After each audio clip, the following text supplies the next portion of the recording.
हमारी सरकार ने भू अर्जन को लेकर भी एक ऐतिहासिक निर्णय लिया है। अब किसानों को उनकी भूमि के बदले 4 गुना तक मुआवजा दिया जाएगा।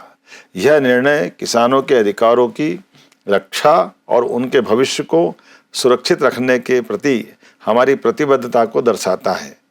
सच में आज यह सिर्फ निर्णयों की सूची नहीं बता रहा हूँ, बल्कि उस विश्वास पर आपसे मैं बात कर रहा हूँ जो हमारी सरकार और किसानों के बीच मजबूत हो रहा है। सिंचाई सुविधाओं का विस्तार, फसल विविधीकरण को बढ़ावा देना, आधुनिक कृषि तकनीकों का प्रसार, इन सभी क्षेत्रों में हम निरंतर आगे बढ़ रहे हैं। किसान हमारी अर्थव्यवस्था की रीढ़ है। ऐसे में देश में पहली बार ऐसा हो रहा है कि मध्य प्रदेश सरकार ने दलहन फसल, उड़द और तिलहन फसल सरसों के उत्पादन को बढ़ावा देने के लिए बड़ा कदम उठाया। उड़द को तय समर्थन मूल्य पर खरीदा जाएगा और किसानों को तय समर्थन मूल्य के अतिरिक्त खरीदी गई उड़द पर 600 रुपये क्विंटल की बोनस राशि देने का भी निर्णय किया है।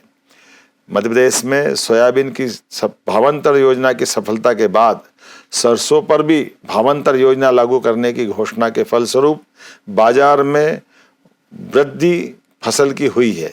ये बताता है कि किसानों को सरसों का दाम एमएसपी से भी ऊपर अगर मिल रहा है तो ये भावांतर योजना की सफलता का परिणाम है। आपको विदित होगा कि हमारी सरकार इस वर्ष किसान कल्याण वर्ष के रूप में मना रही है, जिसमें किसानों को केवल 5 रुपये में बिजली कनेक्शन उपलब्ध कराने का निर्णय किया है। साथ ही हमारी योजना है कि अब हमारे किसानों को रात के बजाय आगामी वर्षा काल के बाद सिंचाई के लिए दिन में ही पर्याप्त बिजली मिलेगी। ये प्रयास हमारा है और ये घोषणा भी हमारी है।